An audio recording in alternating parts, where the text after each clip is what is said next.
Assalamualaikum Buya. Waalaikumsalam warahmatullahi wabarakatuh. Saya hamba Allah izin bertanya. Banyak beredar sekarang sebuah gambar tentang anak-anak penghafal Al-Quran yang menutup telinganya saat mendengar suara musik di tempat mereka melakukan vaksin. Di dunia maya, banyak yang bilang kalau sikap mereka itu berlebihan. Dan ada juga yang membela hal tersebut karena mereka ingin mempertahankan hafalan Al-Qurannya. Karena mendengar musik bisa melunturkan hafalan. Yang akhirnya saling hujat di kolom komentar. Yang ingin saya tanyakan bagaimana kita bersikap bijak dalam hal ini. Terima kasih Buya. Yang pertama adalah itu adalah anak-anak yang sangat mungkin mereka adalah mendapatkan ilmu dari gurunya tentang musik. Tentang musik. Tentang musik memang ada banyak ulama mengatakan adalah mutlak haram. Yang mengatakan mutlak haram ya sudah, maka hukum mendengarnya dengan sengaja adalah haram. Dengan sengaja. Dengan sengaja. Tapi sebagian lagi menjelaskan masalah alat musik khilaf, dan kita juga menjelaskan alat musik tentang hadis masalah ma'azib. Bagaimana penjelasan? Kita juga ada pembahasan tentang alat musik yang jelas pada kesimpulannya adalah yang jelas haram adalah yang menjadi dakbul fusak, alat musik yang menjadikan tradisi orang-orang fasik. Karena dalam hadis diiringi dengan hir, sayyidi ala ummatin. Yuhillunal hir adalah zina wal khamr wal ma'azif. Ma'azif itu maknanya apa sih?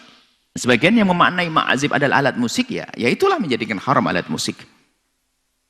Maknanya apa? Ya kita menghargailah kalau pendapat semacam ini. Ada yang mengatakan haram, kita hargai. Ternyata di sana mengatakan haram itu harus ada catatannya. Kalau itu dakbul fusak, ini juga ulama. Karena kalau ma'azif dikatakan al-lahwi, sebab tidak semua lahu diharamkan. Ada. Lahu yang diperkenalkan rebana juga lahu. Bahkan darbul khailan juga lahu, main kuda darbu. Mudaba'atun nisa, mencumbui istri juga lahu, tapi tidak diharamkan. Banyak lahu yang tidak diharamkan, tidak semua lahu diharamkan. Maka di sini para ulama yang mengatakan haram oleh kita hargai. Yang mengatakan haram kita hargai. Akan tapi di sana ada yang mengatakan tidak haram, yang haram hanya dengan catatan. Dan di dalam hadis itu kan disebutkan 3. Al-hir adalah zina, khamr, kemudian ma'azif. Pengharaman zina dengan Al-Quran jelas, pengharaman khamr dengan Al-Quran jelas, tapi ma'azif tidak pernah ada. Cuman kenapa disebut ma'azif di sini? Karena ma'azif ini adalah alat-alat musik atau hiburan-hiburan semacam ini, umumnya dilakukan di tempat yang buat zina dan minuman keras. Jadi tidak ada dasar asalnya, sebagian mengatakan begitu. Ini pembahasan fikih panjang lebar.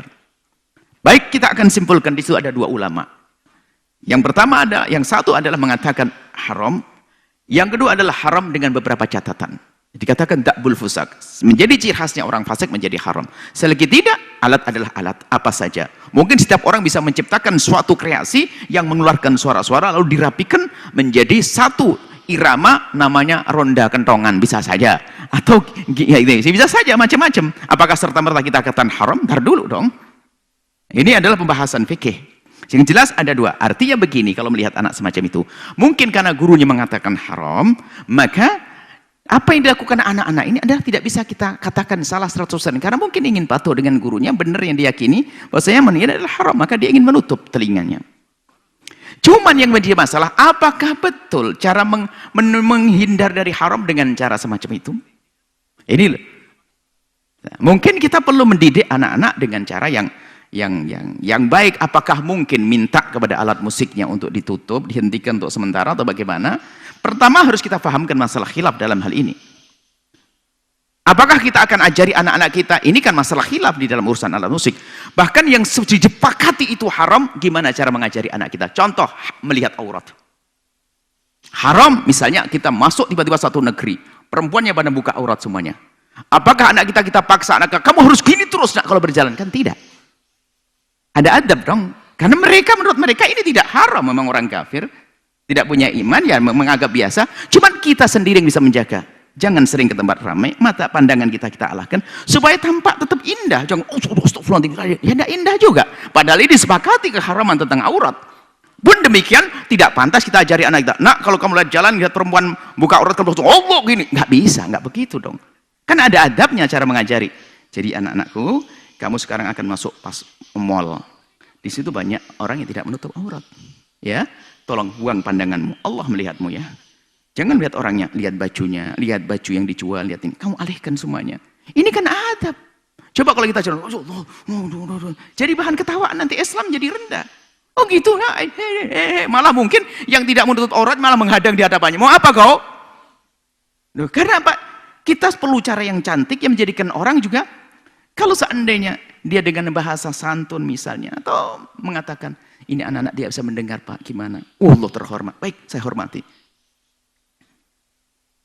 Karena Pak, ini adalah dengan. Tapi kalau mohon maaf, ini maksudnya, jadi kita tidak bisa menyalahkan anak-anak tersebut. Akan tapi kita himbau kepada semua pendidik. Sekali masalah khilafiyah. Dengan jadar orang itu dengan cara yang menjadikan orang punya reaksi negatif. Islam itu kan indah. Nah, ini adalah contoh bahwa saya yang disepakati saja masalah aurat bukan berarti kita harus jalan begini, haram ini. Cukup berarti saya tidak boleh ke mall atau harus ke mall mendesak, harus kita cepat jangan mampir kemana-mana. Kita tempat tujuannya selesai. Vaksin sudah vaksin. Vaksin kalau bisa minta, oh Ustaz, saya minta tolong. Pasti didengar karena vaksin kan anjuran negara. Langsung para santri tidak bisa dengar alat musik sampaikan selesai. Nggak harus saja, nggak harus pakai. Mohon maaf. Seperti hanya kalau kita masuk rumah makan, ternyata terlanjur masuk rumah makan, yang melayani tidak menutup aurat, kita bisa minta. Oh kita bayar, kita beli, tolong yang keluar pelayan laki-laki. Dituruti kok.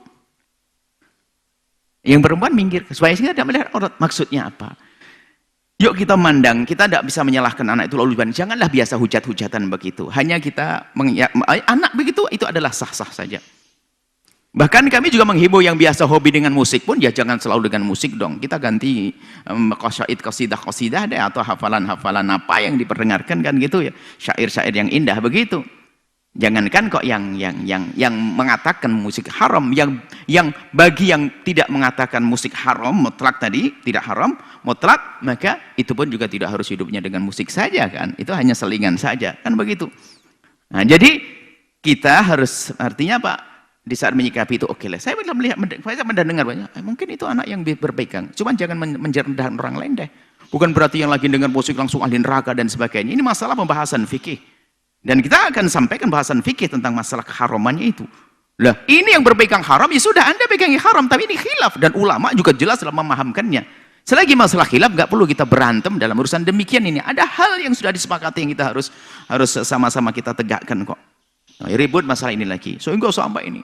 Jadi kami menghimbau, adapun anak-anak itu sah karena mungkin dibimbing sama gurunya semacam itu. Hanya kita perlu anak-anak di dalam melakukan itu harus jujur. Kalau dia jujur dengan hatinya istimewa, itu anak baik. Bukan hanya sekedar kamu tutup telinga ya nak, nanti difoto loh ya. Mungkin itu jadi nggak baik lagi. Dari dasar hatinya memang mengingkari itu karena dididik dulu. Camin tolong dibuka hatinya sedikit. Nah, ini adalah masalah khilaf. Kamu tetap berpegang, tapi di saat ada orang kamu yang halus, yang lembut. Jangan bikin reaksi nanti malah jadi bahan ejaan, Islam jadi bahan ejaan. Dan tidak kuat dia beragama nanti pada akhirnya. Dia beragama tidak kuat karena terus ada hantaman sana sini. Nah, jadi kita husnudzon bahasa mereka adalah berpegang, kemudian juga berpegang kepada apa yang disampaikan gurunya, tapi hendaknya para guru di saat membimbing anak-anaknya di dalam melihat kemungkaran itu pun juga tentunya harus dengan beberapa tahapan-tahapan ya. Jangan tambah. Ya kalau misalnya Anda mungkin reuni, Anda sudah berpegang tidak bersalaman. Kemudian reuni ketemu anak putri yang kawan lama, lalu dia ngajak salaman. Enggak usah, astagfirullahaladzim, haram. Enggak usah, biasa saja. Masya Allah gimana baik sehat. Gitu aja sudah mundur kok. Kita perlu kejujuran, ketulusan, dan keindahan kok. Enggak usah lah kita dengan perilaku yang bikin orang tambah kesel. Islam enggak boleh bikin kesel. Islam bikin indah semacam itu ya. Jadi mohonlah sudahlah hentikan, tidak usahlah debat-debat begitu. Yang kemarin insya Allah semoga itu tulus, mereka tulus benar selesai. Yang lain yang masih sering alat musik ya kita kurangi dikit, dengar Quran ya sering ngaji itu saja sudah. Jangan sampai ribut-ribut, kita itu capek dengan ribut. Ada aja setiap bulan hal-hal baru bikin ribut-ribut. Soalnya kita tidak ingin bahas masalah gini-gini sudahlah. Yang hafal Quran insya Allah tetap menghafal Quran, yang bisa dengan musik-musik yang enggak jelas semoga hijrah kepada yang lebih baik. Menjadi musik-musik yang dianggap musik yang membangun. Kemudian setelah itu, habis itu nggak pengen mendengar alat musik lagi ya. Ya alhamdulillah bisa lebih aman lagi. Sudahlah jangan debat masalah ini ya ikhwan. Bagi Anda yang mengatakan alat musik haram untuk Anda. Tapi yang mengatakan tidak haram juga punya hujah. Cuman bagi mengatakan tidak haram juga ada rambu-rambunya, jangan dibebaskan akhirnya menjadi berantakan, tidak bisa membedakan antara dakbul fusak wa ghairul fusak. Ada kebiasaan orang fasik jangan dihadirkan, karena apa? Mengangkat syiarnya orang fasik haram, tidak diperkenankan. Jadi waspada semuanya, yuk hilangkan caci maki, olok-olokan, dan yuk yang cantik, hadirkan syariat Islam dengan indah dan cantik, bukan bikin orang itu bikin orang itu kesal, bikin orang itu adalah malah mengecek syariatnya indah. Anda mungkin yang sudah tidak mau mendengar alat musik, alhamdulillah, cukup Anda menghindar dengan baik, yang manis, yang cantik bagaimana? Dengan cara yang bagus. Misalnya ya itu tadi, sebut dikasih tahu agar tidak dinyalakan, untuk sementara saja 5 menit saja. Itu lebih wibawa, lebih menunjukkan, mendarik. Kemudian atau masalah aurat juga tadi, jangan di pinggir jalan langsung jalannya sok banget anti aurat. Biasa tapi kita hindari mata kita. Sambil kita menyeru bagaimana menutup aurat seperti itu, itulah yang diajarkan Nabi adalah dengan akhlak yang baik, dengan keindahan. Setelah itu jangan caci maki. Selesai, wallahu a'lam bishawab.